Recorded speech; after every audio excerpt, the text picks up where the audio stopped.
churches and other places that are trying to destroy ministry. You can't try to destroy a ministry and expect you to get blessed. It's not going to happen. Right. I've got a dear friend of mine right now that's a man of God I've known for years, pastor, and people have brought an accusation against some people in the church that are on staff, and it appears that the people are guilty and are going to jail. Right. But now the other people, either the offended people or the people that decide to join the offended people, Right. are doing everything they can to pull down the pastor Exactly. and pull down the church. Right. So even though they're right, yes, there was a problem there, and yes, those guys are bad guys, and yes, those guys are going to jail, the pastor must have known about it and must have condoned it. Well, that's insane.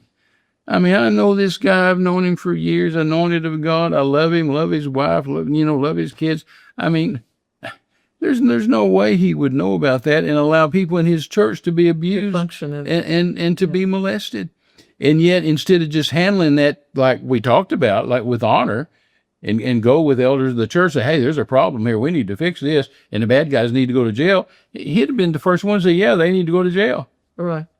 But instead, they're trying to destroy him, trying to put him in jail, trying to do, and I'm just telling you, it's not going to work well for them.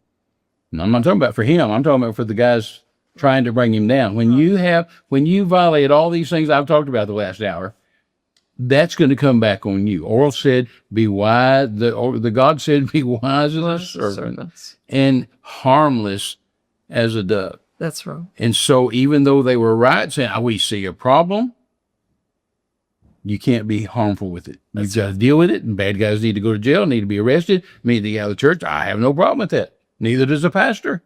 Right. But you don't go after the pastor and just with vengeance. Yeah, to destroy. And saying, well, my kid could have got molested or my grandkid could have got molested, which is true and so sad.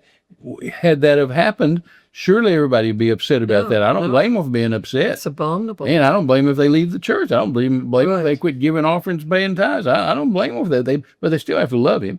Right. Still have to pray for him. And they still have to be harmless.